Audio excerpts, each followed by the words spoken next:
The Prayer of Union. The prayer of union is that grade of infused contemplation in which all the eternal facilities are captivated and occupied with God. In the prayer of quiet, only the will was captivated. In the sleep of the faculties, the intellect is also captivated, although the memory and imagination remain free and sometimes warred against the intellect. In the prayer of union, all of the interior faculties, including the memory and the imagination, are captivated. Only the external bodily senses are now free, but they too will be captivated in the following grade of prayer, the ecstatic union. And it is only in this respect that the 7th and 8th degrees of prayer are differentiated. The intensity of the mystical experience caused by the prayer of union is indescribable. It is superior beyond compare to that of the preceding grade, the point that the body itself comes under the influence of the working God in our soul. Without being entirely captivated, the eternal senses become almost helpless and inoperative. The soul experiences divine reality with such intensity that it could easily fall into ecstasy. At the beginning, this sublime absorption of the faculties in God lasts but a short time, a half hour at most. But as the intensity increases, it may be prolonged for several hours. The following excerpts from the writings of St. Teresa will serve as an admirable description of the prayer of union. The intensity of the mystical experience caused by the prayer of union is indescribable. It is superior beyond compare to that of the preceding grade, to the point that the body itself comes under the influence of the working of God in the soul. Without being entirely captivated, the external senses become almost helpless and inoperative. The soul experiences divine reality with such intensity that it could easily fall into ecstasy. At the beginning, this sublime absorption of the faculties in God lasts but a short time. At the beginning, this sublime absorption of the faculties in God lasts but a short time, a half hour at most. But as the intensity increases, it may be prolonged for several hours. The following excerpts from the writings of St. Teresa will serve as an admirable description of the prayer of union. Do not think that it is something dreamed, as in the previous state. I say dreamed because the soul seems to be drowsy and is neither asleep nor awake. But in the state the soul is asleep, and fully asleep, to the things of the world and to self.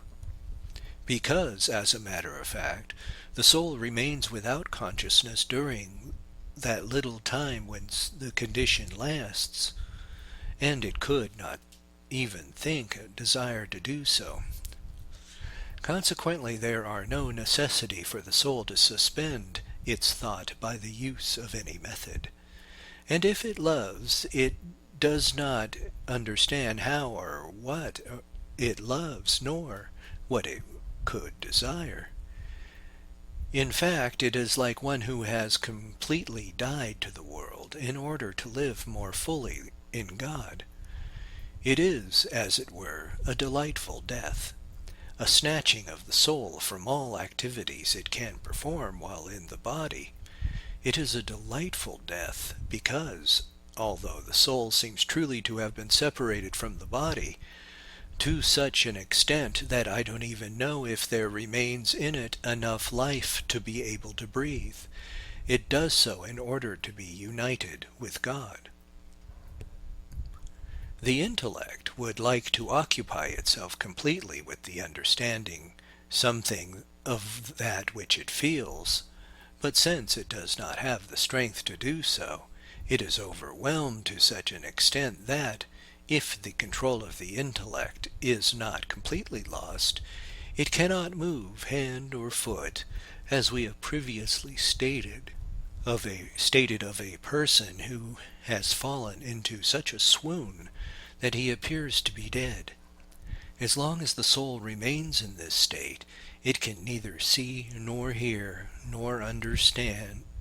The period is always short, and it seems to the soul to be even shorter than it really is. God impresses himself upon the interior of the soul in such a way that, when the soul is restored to full awareness, it cannot possibly doubt that God has been in it and that it has been in God. The faculties possess the power to occupy things completely with God. Not one of them ventures to be occupied with anything else, nor can we cause any of them to operate except by trying diligently to fix our attention on something else. And even then I do not think that we should succeed entirely. Many words are spoken during this state in praise of God, but they are disordered unless the Lord himself put order into them. Out of any rate, the intellect avails nothing here. The soul would be like to shout out praises because it cannot contain itself. It is in a state of delectable disquiet. It seems to me that this kind of prayer is very definitely a union of the entire soul with God, although it seems that His Majesty desires to give permission to the faculties to understand and enjoy the great things that He is effecting there. It sometimes happens, and indeed very often, that when the will is in union, the soul understands that the will is captive and enjoying fruition, and that the will alone is experiencing much quiet, while the intellect and the memory are so free that they can attend to other matters and be engaged in works of charity. This, although it may seem to be the same, is actually different from the prayer of quiet, in which I have frequently spoken, partly because in that prayer the soul would not wish to be occupied in anything else, or to be active, since it is enjoying the holy repose of Mary. But in this prayer it can also be Martha, so that it is, as it were, occupied in both active and contemplative life, performing works of charity and the duties of the state in reading, although souls in this state are not masters of themselves, and they realize that the better part of the soul is occupied elsewhere. It is as if we were speaking to one person while another person is speaking to us, with the result that we cannot be fully attentive to one or the other. The essential characteristics of the prayer of union, by the signs it can be recognized and distinguished from other grades of prayer, are the following. 1. Absence of distractions. The reason for this is that the memory and imagination, which are faculties which usually cause distraction, are now fixed on God and held captive. There may be a return to lower grades of prayer from time to time, and then distractions may again disturb the soul, but during the prayer of union distractions are psychologically impossible. 2. Certitude of being intimately united with God. The soul cannot doubt that it experiences God during the prayer of union. On leaving the lower grades of prayer, the soul may experience certain doubts or fears that it was not truly united with God, or that it was deceived by the devil. But in the prayer of union, the certitude of experiencing God is so absolute that St. Teresa maintains that, if the soul does not experience this certitude, it did not have the true union of prayer. The devil cannot falsify this type of prayer. And St. Teresa believes that the devil does not even know of the existence of this secret and intimate prayer. 3. Absence of weariness and tedium. The soul absorbed in God never wearies of its union with the Beloved. It is overwhelmed with ineffable delight, and however long the prayer of union may last, the soul never experiences. St. Teresa lists the principal effects of the prayer of union in a remarkable chapter of her Interior Castle. The soul is so anxious to praise God that it would gladly die 1,000 deaths for his sake. It has an intense longing to suffer great trials and experiences vehement desires for penance and solitude. It wishes that all souls would know God, and that it is greatly saddened when it sees that God is offended. The soul is dissatisfied with everything that it sees on earth, since God has given it wings so that it can fly to him. And whatever it does for God seems very little by comparison with what it desires to do.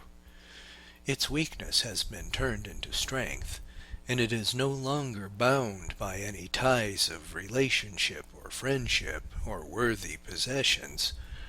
It is grieved at having to be concerned with the things of earth, lest these things should cause it to sin against God.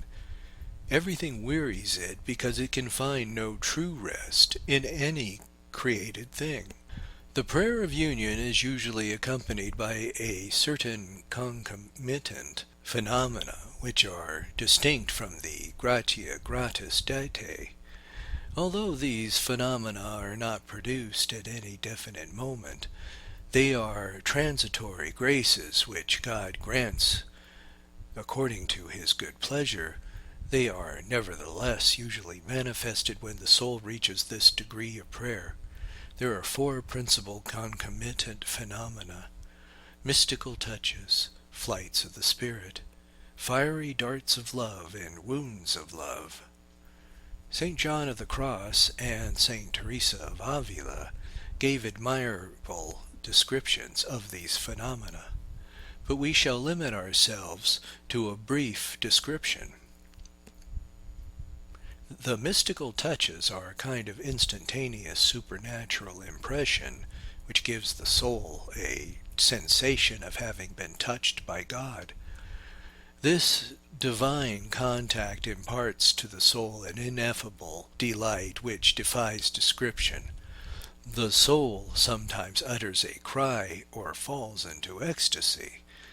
The touches themselves admit a varying degree of intensity. The most sublime are those which the German mystics and St. John of the Cross describe as substantial touches. This expression is used in order to designate that the soul senses these sublime mystical touches as if they had been experienced in the very center or apex of the soul, although in reality they are experienced in the spiritual faculties of intellect and will. St. John of the Cross warns souls that they should not attempt to experience these mystical touches by their own efforts, but should remain humble and resigned before God and passively receive whatever he has deigned to send them. Flights of the Spirit, as the name indicates, are strong and unexpected impulses of love of God which leaves the soul with a confusing thirst for God. The soul feels that it could never satiate its thirst of love, even when all creation were permeated with divine love. Sometimes the mere mention of God causes the soul to react with such a violent impetus that the body is overwhelmed by its ecstatic trance. A remarkable note in regard to these violent impulses is that they can never cause any physical or mental harm to the individual, although any similar impulses in the purely natural order could be seriously harmful. Saint Teresa wisely cautions individuals to make a careful distinction between those impulses of love which flows from sentimentality or temperament or some other natural cause, and which must therefore be controlled by reason, and the reason mystical notes which are passively received by the soul from God himself. According to John of the Cross, the fiery darts of love are hidden, certainly, touches of love which, like a fiery arrow, burn and pierce the soul and leave it completely cauterized with the fire of love. Saint Teresa describes this phenomena as a wounding of the soul, as if an arrow had pierced the soul. It causes the great affliction, and at the same time it is very delectable. The wound is not a physical one, but it is deep within the soul, and seems to spring from the soul's inmost depths. It arouses profound desire for God, and a kind of hatred of the body, which seems at times to be an obstacle to the soul's fruition of God. The wounds of love are similar to the preceding phenomena, but they are more profound and more lasting. St. John of the Cross remarks that the fiery darts of love are usually caused by the knowledge of God, which the soul receives through created things, while the wounds of love are caused by the knowledge of works of the Incarnation and the mysteries of faith. The effects of these wounds are similar to the effects of the fiery darts, but they are much more profound. The soul lovingly explains to God at not being able to leave this life and to enjoy the intimate union with him in heaven. One of the best commentaries on this phenomena is to be found in the Spiritual Canticle, stanzas 9 through 11. The Prayer of Ecstatic Union. The prayer of ecstatic union, also designated as the conforming union, often terminates in the spiritual espousal. It adds to the former degree of prayer in which the faculties of the soul and the internal senses are intimately united with God, the suspension of the external senses. The intensity of the mystical union is so great that the body cannot withstand it and falls into ecstasy. As regards its external aspect, ecstasy is nothing more than a bodily weakness which disappears at the height of the transforming union, when the body is able to withstand the profound divine communications. As an external phenomenon, ecstasy consists in a gentle and progressive swooning, which terminates in the complete alienation of the senses. Although the ecstatic person does not see or hear or feel anything, it is evident that the individual is neither dead nor asleep. Usually the expression on the face of the individual is radiant, as if the person had been transported to another world. If the ecstasy is perfect and complete, it is useless to call the person, to shake him, or to use any other the means by which one is normally restored to awareness. The ecstatic will not return to consciousness unless commanded to do so by a person in authority, and in this case it is sufficient that the superior give the command mentally. There are three possible causes for the state of trance: supernatural, preternatural, or diabolical, and purely natural. Supernatural ecstasy presupposes two elements: the elevation of the soul to God, and its detachment from the sensible world. It is a sublime absorption of the soul in God which causes the complete suspension of the operations of the external senses. It admits two distinct forms: prophetic ecstasy and mystical ecstasy. Prophetic illumination is frequently accompanied by alienation of the external and internal senses, so that these faculties will not disturb or obstruct the supernatural action of God by their own images. It is a gratia gratis data, and for that reason it does not necessarily presuppose sanctifying grace in the soul. In an absolute sense, it could be received by the sinner. This type of ecstasy has as its purpose the illumination of the intellect. It does not affect the will, and it does not have of itself any of the sanctifying power. For that reason, prophetic ecstasy does not enter into the normal development of grace, nor can it be classified as one of the degrees of contemplative prayer. Mystical ecstasy, on the other hand, concomitant phenomena of supernatural contemplation, characterized by an intimate union of the soul with God and accompanied by alienation of the senses. As a concomitant phenomena, it enters into the normal development of mystical contemplation and has a sanctifying power.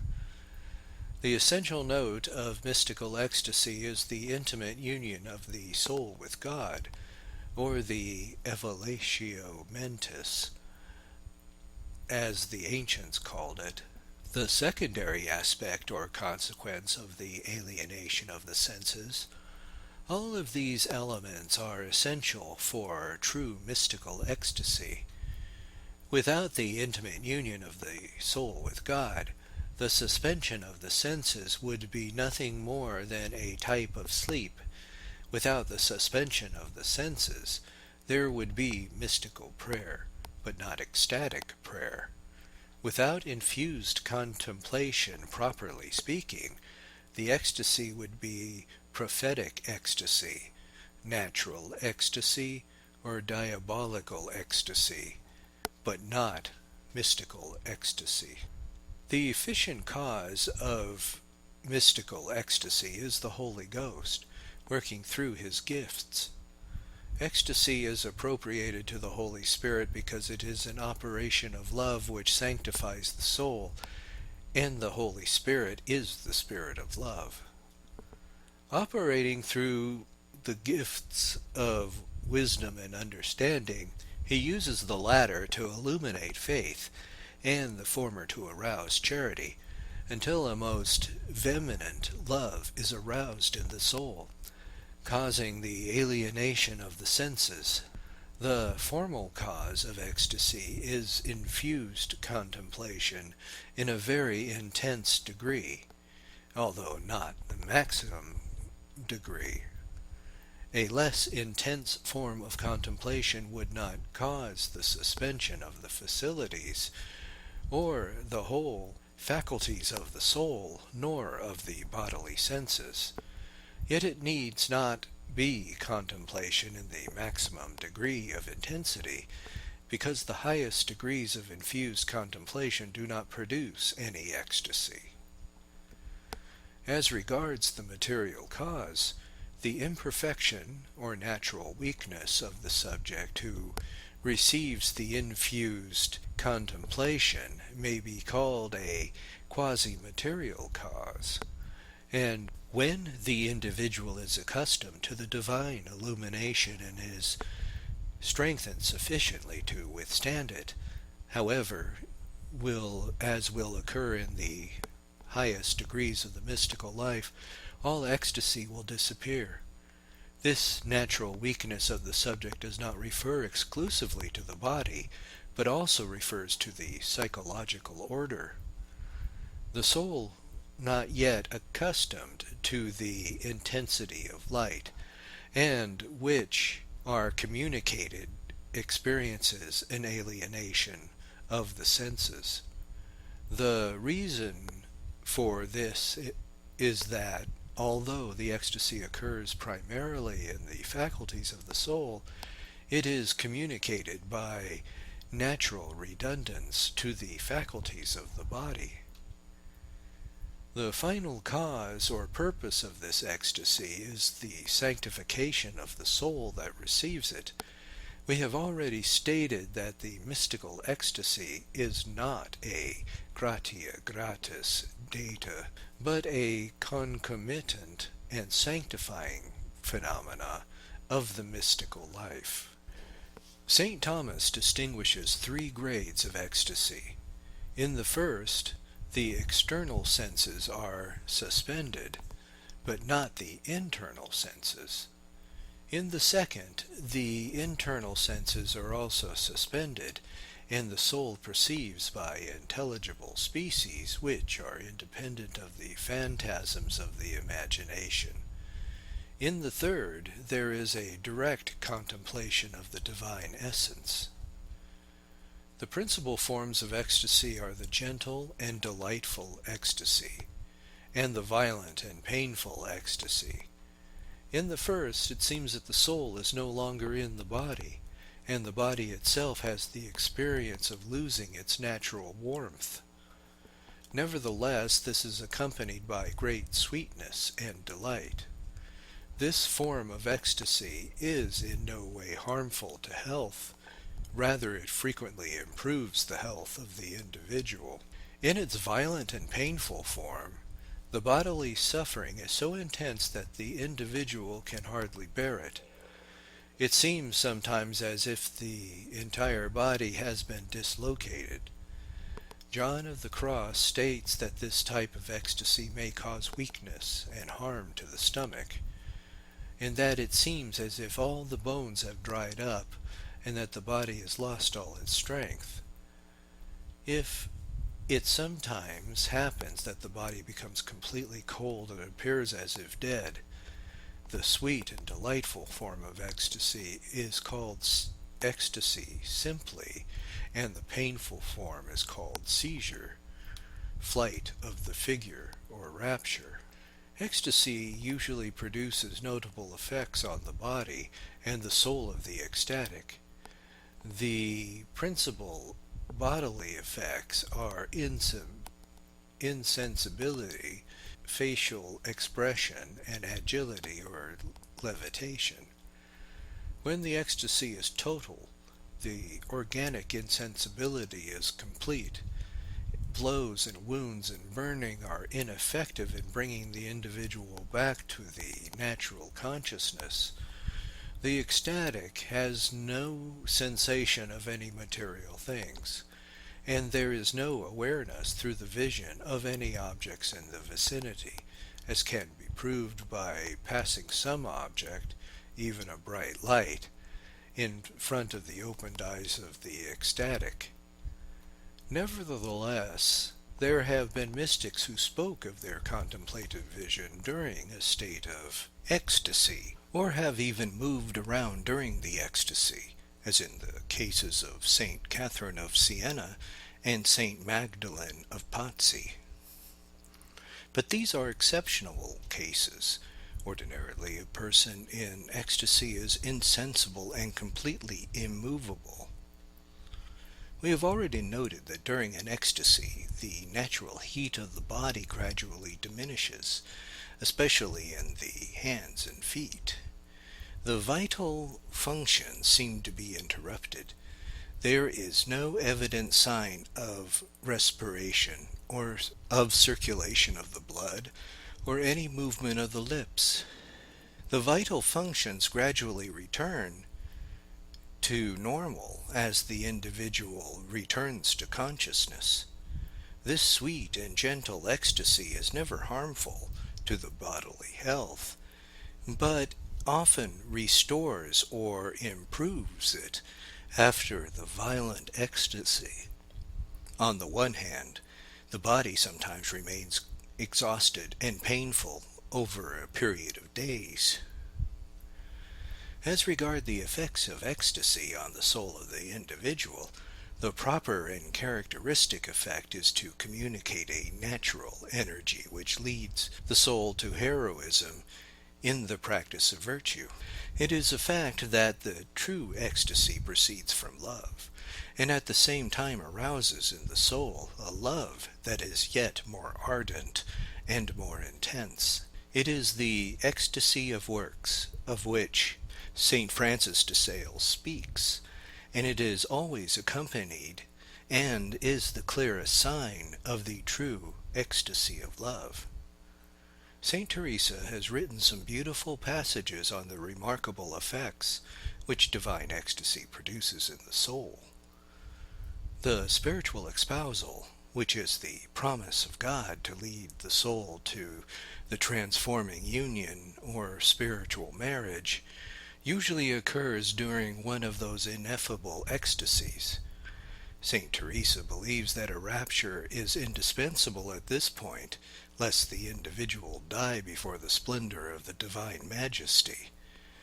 On receiving this divine promise of the spiritual espousal, the soul experiences such a profound joy that it falls into a death-like trance. St. John of the Cross teaches that at this point the soul no longer experiences the vehement longings and complaints of love, but enters upon a state of peace and delight wherein it enjoys the full sweetness of love. If the soul remains faithful, it will certainly arrive at the summit of the mountain of love, because, as St. Teresa says, there is no closed door between the sixth and the seventh mansion. Before terminating our consideration of ecstatic prayer, it will be helpful to discuss briefly the falsifications of mystical ecstasy. These are generally classified as natural ecstasy and diabolical ecstasy. There is no doubt that a type of ecstasy can occur in the purely natural order, and may even possess all the characteristics of the true supernatural ecstasy. The effects and characteristic qualities of each are so evident, however, that the two types of ecstasy can be readily distinguished by those who have sufficient knowledge of these matters. Natural ecstasy may be classified as follows: fainting, somnambulism, hypnotic trance, and hysteria. It is relatively easy to distinguish faint or swoon from mystical ecstasy. The former is usually of short duration. The patient can be brought back to consciousness so that all the mental faculties are suspended, while in mystical ecstasy there is usually an intensification in the activity and tension of the higher faculties in regard the supernatural object. Further, the mystic has a clear collection of everything that occurred during the ecstasy, whereas there is no recollection whatever of a natural faint or swoon. The cerebral automatism, which characterizes somnambulism, has characteristics which are completely contrary to those of the mystical ecstasies. The somnambulist moves about and may even perform manual tasks. The mystical ecstatic is usually immobile and absorbed in profound contemplation. The face of the somnambulist is usually flabby and expressionless, as if the eyes were open, but they do not seem to be focused on anything in particular. The face of the mystic is usually radiant and transfigured. Hypnosis also presents certain external manifestations which are similarly to those of ecstasy, but the difference is so profound that it is relatively easy to make a diagnosis. The hypnotized person awakes as soon as the hypnotist gives the signal or command. The ecstatic can be brought back to consciousness only by a lawful superior. In hypnosis, the will is almost entirely suspended, the conscience is dulled, and there is no recollection of what took place during the hypnotic trance. The mystic distinctly remembers what occurred during ecstasy. the intellect and the will are consciously fixed upon some supernatural object, and the conscience is not affected. In catalepsy, or rigidity, which is sometimes affected by hypnosis, the patient appears as one dead, for there is no psychic activity. The muscles are rigid and the face is expressionless. In the immobile of mystical ecstasy, the face remains animated, the psychic functions are not impaired, and the appearance of death is primarily a matter of the immobility of the mystic. Hysteria is a type of neurosis to which many rationalistic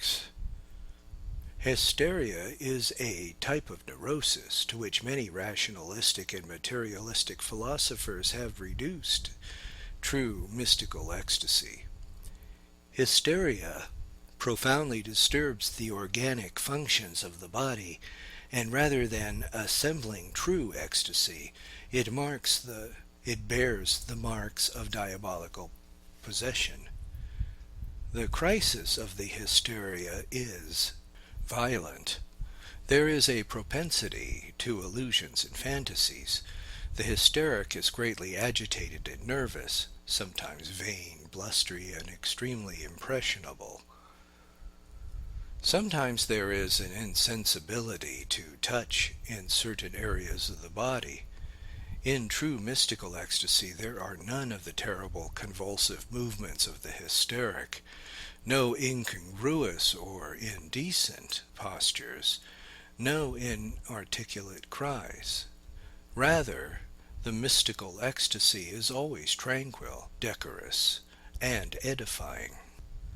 Diabolical ecstasy is much easier to distinguish from the mystical ecstasy than is natural ecstasy. It is a form of diabolical obsession.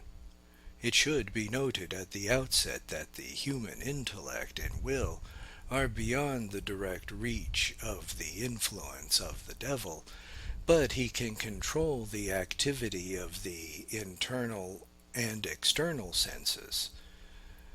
In mystical ecstasy, all the effects and fruits are holy, supernatural, and divine. In diabolical ecstasy, a person may continue to live in sin, be subject to vain caprices, enjoy the ecstatic seizure at will, contort the face and body in a repulsive manner, speak an incoherent language during the seizure, have no recollection after the seizure is ended, seek to call public attention to the ecstatic trance, remain undisturbed and upset after the seizure, and often be incited to evil actions. The prayer of transforming union. The last grade of prayer classified by the mystics is the transforming union, or the mystical marriage. It constitutes the seventh mansions of the interior castle of St. Teresa, and is also designated as the consummate union or deification of the soul. It is the highest degree of perfection, and one can attain in this life and the prelude and immediate preparation for the beatific life of glory. According to St. John the Cross, this grade of prayer is a total transformation of the soul in the Beloved, in which God and the soul gives themselves completely to each other with a certain consummation of divine love, so that the soul is made divine. So the speak and participates in God as much as in the possible in this life. According to this definition, there are three essential elements in the mystical marriage: total transformation in God, mutual surrender, and the permanent union of love. Transformation in the Beloved. As iron which is cast into the furnace becomes completely transformed by fire without ceasing to be iron, So the soul is plunged into the furnace of divine love, is transformed into God, without losing its condition as a creature. The soul becomes brilliant and transformed in God, and God communicates to the soul his supernatural being to such an extent that the soul appears to be God and to have all that God has. Such a union is effected when God grants to the soul of this supernatural mercy, as a result of which all the things of God and the soul are one in a participated transformation.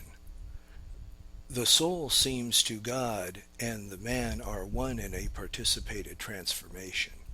The soul seems to be more God than soul and is truly God by participation, although it is true that its being, so distinct by nature, is possessed by a soul as something distinct from the being of God as it was formerly, even though transformed, just as the window of distinct from the ray of the sun which illumines it. On reaching this sublime height, the soul requires certain divine characteristics, so that it can become one. It has become God by participation. It is the complete transformation of the beloved which has been so ardently desired in the previous grades of prayer. It should be obvious, however, that this transformation could not possibly be understood in an ontological sense, but must refer to a transformation of the superior faculties as regards their mode of operation. As Father Poulain explains, baptism and the sanctifying grace bestow on the soul a participation in the divine nature, but in a static and unconscious state. In the transforming union, however, the soul is conscious of the communication of the divine life. God is now merely the object of the supernatural operations of the intellect and the will, but is the co-principle of the soul's operation. This transforming union is the prelude to the experimental knowledge of the beatific vision. Mutual surrender. The mutual surrender or submission between God and the soul is a natural consequence of the transformation of the soul in God.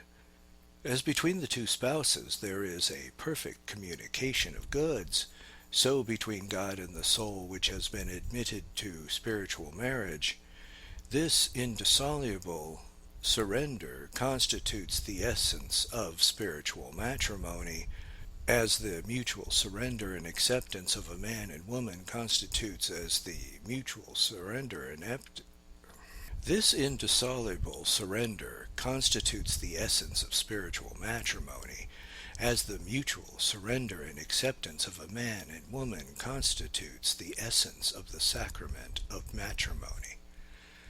No one should be scandalized that the mystics have used this comparison, because the Holy Spirit made use of it in the Canticles of Canticles. Christ also used it in the Gospel to express the gifts of grace and glory. St. Paul likewise referred to this to express the gifts of grace and glory. St. Paul likewise refers to this to express the gifts of grace and glory. St. Paul likewise refers to this symbol on frequent occasions.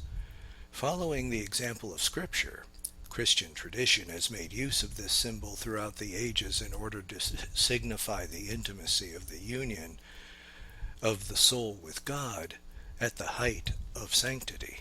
Sometimes, as in the case of St. Catherine of Siena and St. Teresa of Avila, there was a vision of Christ and the bestowal of a ring. This in itself, however, constitutes an extraordinary phenomena and is not essential to the transforming union and mystical marriage. The permanent union of love. Saint Teresa of Avila stresses that there is a great difference between the mystical marriage and all the degrees of prayer which preceded it, especially because the mystical marriage carries with it an awareness of the permanency of this mutual love between the soul and God. Although there may be brief interruptions, it can be said that the soul enjoys a constant companionship of love. At times, the soul seems to fulfill literally the beautiful expression of the Canticle of Canticles, 5:2. I was sleeping, but my heart kept vigil. Since we speak of the permanent union of love in the mystical marriage, the question naturally arises as to whether this is equivalent to confirmation and grace. St. John of the Cross states that this is so, for he says that it is his belief that the state of the transforming union never falters, and the soul is confirmed in grace, and that this is the highest state which a soul can attain in this life. But Teresa holds the contrary opinion. She states repeatedly that as long as the soul remains in this world, it must walk with great caution, lest it offend God. Nevertheless, we believe that, if it is rightly understood, the opinion of St. John the Cross can be followed. It is not a question of intrinsic impeccability, because that is stated by the Church can be an impossibility in this life. It is rather a question of the special assistance of God which prevents the soul from sinning mortally. And it should be noted that this special assistance refers only to mortal sins, because it would be impossible, without a special privilege similar to that given to the Virgin Mary, to avoid all venial sins. In the light of these principles, it is necessary to interpret the expressions of the mystics as referring only to the special help granted by God to avoid all future mortal sins with moral certitude of salvation. Another question that arises in connection with the transforming union is that of the possibility of a vision or contemplation of the divine essence in this life. St. Thomas explicitly denies that it is possible for a soul to have the habitual vision of the divine essence in this life. He does admit, however, that through a stupendous miracle outside the ordinary providence of God, a soul would receive a transitory communication of the light of glory, lumen gloriae, as he thinks was granted to Moses and St. Paul. Only one who enjoyed the habitual vision of the divine essence in this life was Christ, who in his condition of Son of God, the only one who enjoyed the habitual vision of the divine essence in this life was Christ, who in his condition of Son and God was at the same time a wayfarer and a comprehensor. A number of theologians likewise maintain that the beatific vision was granted in a transitory way to the Blessed Virgin in the culminating moments of her life. Apart from these cases, there is no certitude that anyone else was ever granted this exalted privilege.